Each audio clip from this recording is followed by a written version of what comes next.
Holy Octave dedicated to God the Father. Day 8. God, the writer of our destiny. From the messages given to Mother Eugenia. I have great plans for you, says God to his children. Let us now say the prayer to God my Father.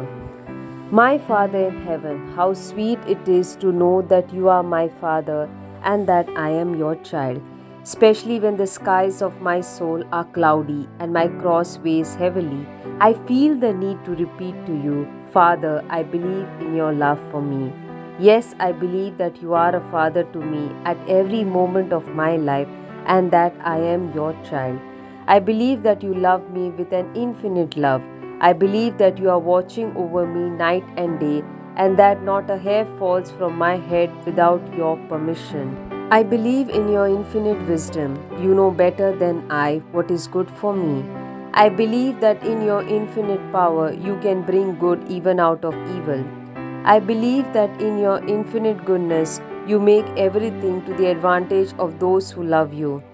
Even under the hands of those who strike me, I kiss your hand which heals. I believe, but increase in me faith, hope, and love. Teach me always to see your love as my guide in every event of my life. Teach me to surrender myself to you like a baby in its mother's arms. Father, you know everything, you see everything, you know me better than I know myself. You can do everything and you love me. My Father, since it is your wish that we should always turn to you, I come with confidence to ask you, together with Jesus and Mary, for this intention and uniting myself to thy most sacred hearts, I offer you all my prayers, my sacrifices and mortifications, all my actions and greater faithfulness to my duties. Give me the light, the grace and the power of the Holy Spirit. Strengthen me in this spirit, that I may never lose him, never sadden him, and never allow him to become weaker in me. My Father, I ask this in the name of Jesus, your Son. And O my Lord Jesus, open your heart and place in it my own, and together with Mary, offer it to our Divine Father. Obtain for me the grace that I need. Divine Father, call all men to yourself. Let all the world proclaim your fatherly goodness and your divine mercy. Be a tender Father to me and protect me wherever I am, like the apple of your eye. Make me always a worthy daughter. Have mercy on me. Divine Father, sweet hope of our souls, may you be known, honored, and loved by all men. Divine Father, infinite goodness, poured out on all peoples, may you be known, honored, and loved by all men. Divine Father, beneficent dew of humanity, may you be known, honored, and loved by all men. Amen. Scripture reading. A reading from the book of Jeremiah, chapter 29, verses 11 to 14. For I know the plans I have for you, declares the Lord, plans to prosper you and not to harm you, plans to give you hope and a future. Then you will call upon me and come and pray to me, and I will listen to you. You will seek me and find me when you seek me with all your heart.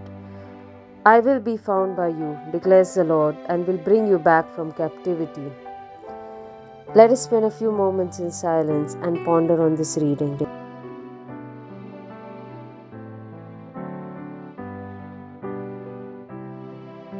The agape love of God holds together our destiny. We need to become more aware of our source in God and in His love. We need to stand out and transcend this egoistic self and reach out to others. We need to break free from the shackles of the past and move further through love, mercy, and compassion. We should not hold on to our own ideas of prejudice, but we need to have a spiritual poverty and feel that we do not know everything. We need to embrace forgiveness and give up the right to vengeance, even if it may seem to be our right, because vengeance only leads to hurts and more acid and pain in the body. True compassion is always gut level. It bubbles from within and moves us to action. It is always other centered. and is full of mercy and love.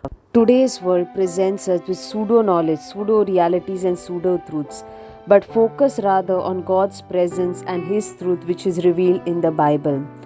Today, the world has been enslaved to power, passions, possessions, and pride. This materialistic mindset seeks security and stability through possessions. We need to let go of all these possessions and grow in spiritual maturity. Only a reason which is enlightened by faith, when it dominates the human person and not his senses, that he can reach spiritual maturity. Then he can see blessings in all his trials. The world today focuses on the dangerous, the bad, the distrustful. It puts legalistic boundaries on us, but God's love is limitless and unconditional. His love is full of miracles. God is an affectionate Father who leads us with cords of compassion and love. He is always at our side.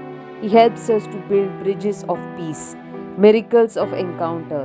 He removes the shame and rebellion from our hearts, and His touch can transform people. There is mercy, hope, which grows in our hearts. And when God's mercy touches the people, we can experience the love of a saving, loving God who is always ready to meet us through the sacraments. God also meets us in acts of love and mercy. These acts also purify our senses. God's word is full of love. It is approachable, kind, always available, open, adjusting to our circumstances, encourages us, helps us to appreciate the beauties of our faith, and always helps us to welcome people and truths of the gospel. God qualifies us. All is in His plan, even though we are sinners and fully unworthy. He helps us to carry the yoke of our lives, the heavy crosses that burden us. Let the hunger for God consume us, fill our emptiness. May the Word of God, the Logos, which is God's thought, and identical to the person of Jesus Christ, fill our lives. No matter what boredom or challenges that we may face, faith must fuel our hope to sustain it for eternity. Attempts and efforts to enrich our faith that God is in control. In faith, we are rooted in prayer. We get the courage and encouragement that God's plan will fulfill in our lives, that He is the author of our destiny. What comfort, what hope. Holy souls do not want what their ego desires, but rather what God wants. Be what He wants. Walk towards the cross. Not wander like Israel, aimless, without any ambition, only building tents and then scattering across in the wilderness. Rather, even in your weakness, you can see the power of God, that power that can create you again, that can transform your life. Let us pray. Teach us your ways, O Lord. Guard us along your paths. Teach us your will so that we may do it daily in our lives. Give us the grace that your plan in our lives be fulfilled. Guard us, shield us, protect us. Help us to really thank you for all the gifts and benefits you have given us, especially the mercy and the gift of life, for the redemption, for all our friends and benefactors, for your love and concern and protection, for answering all our prayers and providing all our needs, for the scriptures and for your Son Jesus, who enlightens us, for all the prophets and their wisdom, for our Blessed Mother, for her Immaculate Conception, and all that she does for us and the Church today, for all the gifts and graces that we have received through the sacraments and all the teachings of the Church. May all the saints and holy martyrs and all the virgins and the wonderful people in the Church intercede for us and help us along our way. Father, refuge of the dying, have mercy on us. Father, that extinguishes our thirst and poverty, have mercy on us. Father, life of the dead, have mercy on us. Father, glory of the saints, have mercy on us. We make our prayer through Christ our Lord. Amen.